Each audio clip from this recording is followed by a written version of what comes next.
all kinds of workers at my. Oh, hello. Good morning, everybody. Welcome to Coffee with Jen and Sharon. Sharon, look what I remember today. Yay. I have iced tea today. It's still I summery here. know it's like the last gasp of summer. I'm loving it. I know it's going to be 50 tomorrow or something crazy like that, but we'll enjoy our 70s while it lasts. I'll take it while it lasts, definitely. So, cheers to the last of summer. Yes. Unless you live in Atlanta or someplace like that where it's going to be summer like forever. So. Well, is there any place where the fall weather is bad though? Because if you're in Texas or Florida, it should be getting cool and comfortable. But maybe not yet. This is hurricane season for that. Well, that's true, so, but in Oklahoma, I worry about them. Like come October, tornadoes, hurricanes, they get a lot of that kind of stuff. So I hope everybody has a safe season. And also some places are still dealing with wildfires too. So that's of course an issue. Yes. Luckily, we don't have here. So. Right. But I will say that we're talking about games today. Games we like to play with our families. And I have to say that all games we make our families play with us sometimes. Or games they try to get us to play, but we Oh. don't want to play. We have a couple of those in my house. Oh, I want to hear about that. Yeah, we will. But all the games have kind of slowed down this summer, which I think is probably a good sign that we were doing outdoor things, because in our neck of the woods in Ohio, summer is a beautiful time to be outside. And I feel like in the spring, which is kind of yucky here, usually it gets nice by the end, but it's kind of wet and unpredictable and rainy a lot of times. We were trying to play a lot of games. And did we talk about this, Jen? At one point I said we're going to play every game in our closet because we have years worth of games. We like not decluttered them, and I don't know if we still have Candyland. We shouldn't, but we do have too many games. So I said we're going to play them all, and we're going to clear out the ones that we don't like. Yeah, you were going to vote some of them off the island. So what got the boot? What's that? What got the boot? What did you get rid of? Very little, because what we discovered is even the ancient ones that I thought nobody would like, the best part was that we sat down and played one. So that even the ones I thought would be lame, they're like, oh no, we like that. Like I think they just like spending, they might not admit it every time, but I think they just like spending that dedicated time together. And there would always something silly or funny happen, but like, oh, they have nostalgia value too. Some of them really just truly have nostalgia value. Like, there's no good reason to play Hi-Ho Cherry-O except that it reminds you of how fun it was when you were 5. Well, we weren't even playing. We were playing ones that, like, my husband and I brought to the marriage. Like, these are old games. Like, we actually have a board game, $20,000 Pyramid, which I think my husband brought to the marriage. What would that be in inflation? Like today, that would be like, $100,000 pyramid at least, right? Maybe. But it was mildly entertaining, so we still have it in the closet. So it was successful as like an entertainment for the family, but not as a decluttering effort. But so it was a win-fail, like But did you really lose? No, because your family enjoyed doing so. That's okay. The point is to use and enjoy the things we have. So as long as we're using it, then I call that a win. Yeah. Well, I just recently decluttered a few games from my closet, and one of them required a DVD player. And I was like, you don't even own a DVD player. There's no reason for us to have this. So I put it up on our, we have a neighborhood, the one that you invited me to very graciously, the hand-me-down when you want to just give away your items. You don't really care to, be remunerated for it. Right. And I thought nobody's going to go for this. And I put 3 on there, and I thought somebody will say, I'll take these 2, but forget the one that takes a DVD. Somebody snapped them up, and I'm thrilled. I'm hopefully that they will enjoy it. But I thought that was an easy way for me to weed that one out. But yeah, we also did the same. I took all the games out of the cupboard, and I put them out for my now older teens in college and said, tell me which ones you want to keep. And here's the pile for the ones that you want to part with. And the keep pile was like this. Yeah. And the giveaway pile was like that. I was really surprised. It's like, okay, well, we're not ready to part with these. So yeah, so I've got a couple that I wanted to share that I think are really good transitional games for when your kids are a little too old for sorry, or they think they're too old for sorry. They're never too old for sorry. I'm just going to tell you that right now. But you want to be, you know, like, and you're not really ready to play Cards Against Humanity with your kids, which I'm not ready for that. That day, I will play it with my friends. They'll play it with their friends, and I don't mind, but I never want to play it with them. So what can you play as a family? It's sort of like, this is the version of what movie can you watch that you all can enjoy. You know, that's fun. So anyway, I wanted to share two that were successful for our family as transitional games. One is called What Do You Meme? Oh, I've played this. Yeah, it has like these, you know, meme cards. And this is a great conversation starter because your kids know all these memes and you might only know a handful of them. And so the object of the game is to match, you know, cards, sort of like apples to apples. Like you get cards and you have to figure out what's the best caption that goes with the meme. I haven't played it for a little while, but it was great because a lot of times I was just stumped. I was like, I don't even get this. What is this about? So we'd have to take a little time out and they would tutor me to get me to understand the meme, and then we could continue to play. So there was a little bit of pop culture reference, you know, tutoring going on my part, and they like to be the tutor. They like to be the one to tell you what's up. For sure. So that was one that was very successful. And then here's another one. This is also super fun. It's called Awkward Family Photos. That's a game? It's a game, and I didn't know that. My kids had one Christmas, I think I gave them the calendar, like the day at a glance calendar that you rip off that had the awkward family photos, and they liked it. And when I saw that it was a game, I thought, oh, well, let's try it. I don't know what it's all about. So there are movie line captions, and it's like apples to apples again. There's a judge. You figure out what caption goes best with which awkward photo, and there's an A side and a B side of the photo, so there's some agency involved, and you have to figure out which one you are going to put out to the group.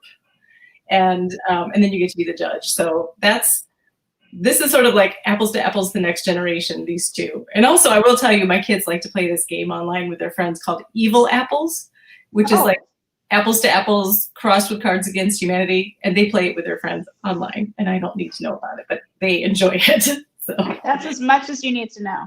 Exactly. And that's fine. So those are two that we can pull out when we are feeling like we're not like a true game playing family. We're more inclined to kind of ignore each other by reading in the living room or doing solo things. But occasionally we do get a family game going, and those are some that have been winners for us. Yeah. Well, so what's on your list, or what are you thinking about in this time? Well, speaking of family game playing, I would love to be a family that plays games all the time, but I feel like there's always some controversy for what game to play. Whereas I feel like, you know, as one of 5 kids, there was always somebody willing to play a game at some point when I was a kid. So I'm a little surprised. Somebody willing to steal your Monopoly money when you're the youngest, right? Oh, there was some shenanigans. There were some extra 500s hidden under the board by some people. The banker, perhaps. Totally. Who wasn't the youngest, I'll tell you that. But speaking of Monopoly, I think I've vented about Monopoly before. I played last month on a rainy Sunday. And I've done my time for what, a year, 2 years? Yeah. Because it took about that long to play, right? I mean, that's what our family used to call it. We called it monotony. Monotony, that's perfect. Mm-hmm. But we do have a few that I think are really fun. I didn't bring show and tell, so you're just gonna have to. You brought your glittering personality, and that is more than enough. We'll list them in the comments too. The games, the names of the games. Yeah, we'd like recommendations from people too. If there's games that, I mean, there's so many games out there. I feel like there were like 4 games and everybody played them to death. And you know, you played Trouble, Sorry, Parcheesi, Monopoly. Those are your basics maybe. And there weren't a whole lot of other really fun, innovative ones. But now, I mean, put on the game aisle in any store that sells them or online, it's almost overwhelming. So we will put some recommendations, help steer for good ones. A really good one that everybody in the family enjoys, and it's good for get-togethers with like the cousins or the grandparents too, is Telestrations. Have you ever played this? I love Telestrations. I love it. My first piece of advice is to get the party pack. So the party pack has 12 pads, I think. So you can have more players. Yeah. So long story short, it's a combination between the game telephone and Pictionary. So everybody's playing at once but each pad goes. So if you draw a dog, you pass it to me. I'm supposed to guess what it is. Right. You write your word. Down the word to the next person, and they have to draw what I wrote. So there's a little problem with translation, and they're not as easy as dog, but it's inevitably hilarious. Yeah, and I mean, if the you're bad drawing, it makes it better. It's funnier because if you're what? If you're a bad drawer, like I am. Oh like yeah. most people say, I can't do that game because I can't draw. It's actually an advantage to the humor of it. The best part is at the end of the round, everybody goes through and shows where the word they started with ended up, like page by page, and you see how crazy the drawings and the guesses got, and it's just a lot of laughs, and it's so much fun. And even like littler kids want to play this. Yeah, they're like, "How did you get this from this?" Like, I don't get that. Yeah, you should have known that. Right, that was clearly a railroad. How could you have written ladder or whatever it was? So it's so funny. Yeah, it's a great so that's always a hit. Yes. Another huge hit in my family, and this is also good if you're lucky enough to see other people, but you can play it within the family too, is code names. Have you ever played code names, Jen? No, but I've heard it's really fun. I want to try that one. Okay. So the way it works just generally is that there's a whole bunch of words on the table, and each team has to get their team to guess certain words. But if you're the guessers, you don't know which ones are yours and which ones are the opposite teams. So your clue giver on your team has to give clever clues that only get you to guess yours. And they can only give a one-word clue. And they can tell you, I want you to get 3 words. I'm going to say pickles, and you have to guess which 3 words on this table go with that. Anyway, so you can help the other team if you pick the wrong one. It's really fun. People get into it. You see this table, and everybody's gathered around the table, like staring at the board together and like chatting over what could that be. She doesn't mean that. I know what she means. She would never give that clue for that one. So it's fun to play with friends too, if we can get together with friends. And there is an online version, which I think, Jen, we have to link our article about online games, because there's definitely an online version of Codenames and a lot of other things. If we are stuck this holiday season or when it gets cold and we can't do all these things with people outside our house, it's fun to play with. We have an article about that. We'll put the link in on Facebook afterwards so you can find it and then add your own, because we need to expand our list, right? Everybody they play it 3 times, you're like, okay, that was fun, now I'm ready for something new. Yeah, and you got to have those games for in the family, in the house, and then this winter we're gonna need like to spice it up and mix with some other people not in our household when we're playing games. So so that's a good safe way to be able to do that with family that you might not be traveling to go see, or that you would normally spend time with in person. Now we have some ways we can play online and make it fun.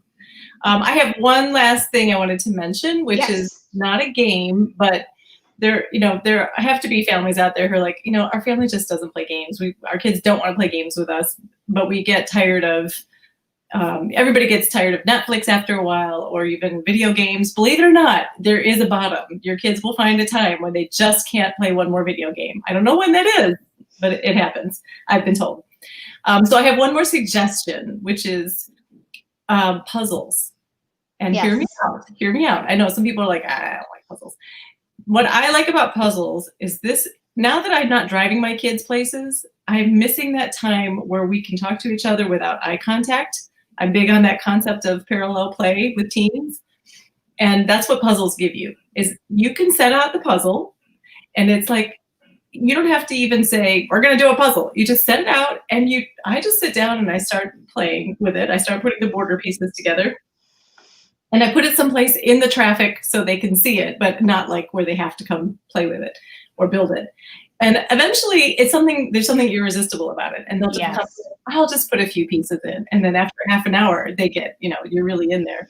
And you might just spend time not even talking, but just sitting with them and working on something together. And that is such a really healthy feeling thing to do with your family, especially when you just have gotten on each other's nerves. Like, it's a way to be together without being in their face. There's no pressure. There's no agenda. Yeah. If you build it, they will come, right, Jen? If you start building it. I love it. But you definitely have to, in my experience, you have to give that head start of like at least turning over all the pieces to the right side. Oh, Like, yeah. it has to look appealing. Yes, exactly. I like to like, I'll get a corner going, get a nice little bit going, and they'll come in. And what's totally irresistible is if there's like 4 pieces left and you haven't put them in, if you just leave it there, they'll come because they want to put those last pieces in. But I have a child who actually pocketed a piece while the puzzle was happening so that they could be the last one to put the piece in. No way. Yes. There's a word for that. I don't know what it is. Oh, it's not a good word, but okay, that is really funny though. It is. It's kind of. I have one more good one to recommend on my end, which is a game, and it's a game that's been around for a while. I feel like we played this when we were young adults. Oh, are we not young adults anymore? I am. I guess we're not. I just said that. What? In my head, I'm still a young adult. I was too until I just said when I was a young adult, and it was like 20 years ago. Taboo. Do you remember Taboo? No, I don't think I ever played it. So Taboo, oh, it's fun. It's you have a word that you need your partner to guess, like maybe it's circus or something. Oh, and then there's a list of words that are taboo that you can't say. Got it. Maybe you can't say ring or clown or acrobat or whatever. There's a list. So you have to quickly look at the card, look at what the forbidden words are, and quickly get your team to say that, and then turn to the next card. And you want to get as many cards done as you can. So you want them to guess as many. And then somebody on the other team has a buzzer, which over their shoulder you do, and you get that in your ear if you've said a forbidden word, which always happens because it's just silly and fast and fun. I think any game with a buzzer is going to be a winner. We used to have a game growing up called Pit, I think it was. I don't know that one. It was sort of like you were trying to be like a trader, a Wall Street trader. Okay. And there was a bell that you had to ring. And that was, I'm sure this game drove my mother up the wall because it was just us dinging this bell over and over and over again in the living room. I bet she was so sad she bought us that game. But half the fun is annoying your parents, right? So right. Especially when you get to tell them you're wrong if the kid is watching the parent. And exactly. They would enjoy, my kids would enjoy that, I think, particularly. So, all right, well, that's it for this edition of Coffee with Jen and Sharon, but we want to hear more from you, so let us know what kind of fun games you're playing or that you recommend. And those can be good gifts, too, for the holidays. Yes. Mm-hmm. Looking for those ideas. That's a great idea. Yeah, so we'll be back next week at our regular time, which is Wednesday. We're switching it up a little bit, but if you get our newsletter, you'll notice that we have launched our own TV channel because we're children of the 70s and 80s. We still have the icon that has the old-fashioned TV with the antenna on it, which I love. And in our newsletter every week, there's a broadcast list. It's like the TV guide, and it tells you what's coming up every day at 10:30. So there's something new and different and enjoyable, different topics every day at 10:30. So watch for us on Facebook and on YouTube, and we'll see you next week. Yeah, sounds good. Everybody, see you in the comments.